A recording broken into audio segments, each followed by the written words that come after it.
I've always loved antiques. As a small girl, my parents would take me to flea markets and to antique stores and to garage sales. I loved finding the one thing that you knew was handmade, that you knew had a story. I love when I find something that I know they made for a specific purpose, like things don't measure up or it's not exactly even and you wonder what did they do with that. So those are the things that I love, that I collect, and I always said someday I want to have my own vintage store. So last fall I said someday is now, and went out, started looking, found a building, and opened my doors on May 1. I am never going to get rich owning this store, but I am going to have people who come in and find what they've been looking for at a price they can't afford. I price things to sell, so that means when something comes in, it quickly goes out. I bring new stuff in every single day. Sometimes it's just a bowl and sometimes it's 9 pieces of furniture. It depends on what I have in my inventory, but pricing things to sell allows me to always have a changing inventory. Nobody wants to go to the same place and see the same exact thing. It's been a lot of fun.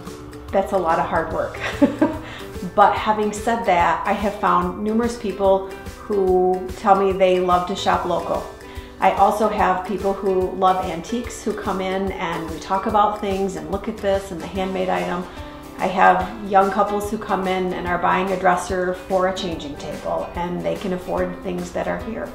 I have regular customers who come every week to see what's new, and in that process I'm getting to know all their stories. I'm getting to know who they are, and I would say calling them friends now, not just customers.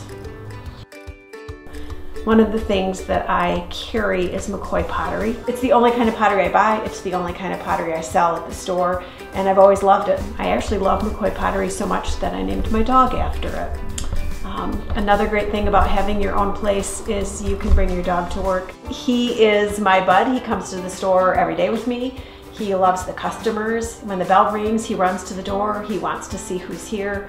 And I also take him to antique shows with me and flea markets with me, and all of those people are getting to know him as well. So McCoy's made just as many friends as I have. When people come in, they say, there's a lot of green in here.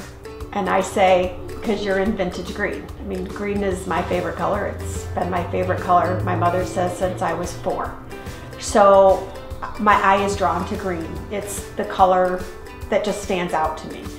80% of the store is always going to be primarily green. The other things that will come in change with the seasons. So for example, in the fall I had browns and oranges, and at Christmas there were lots of reds and greens and whites and ornaments in all different colors. And that will change, throughout the year, again, with 80% of it primarily being green.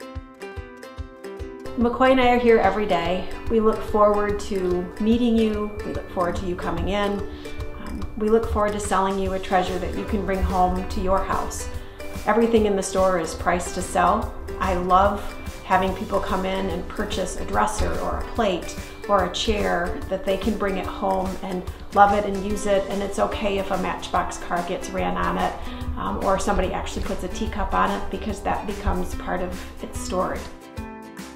I want people to look at stuff. I want them to touch. I want them to ask. I want them to find something that you can't get at a big box store and bring it home and know that it has a story to tell and share that story.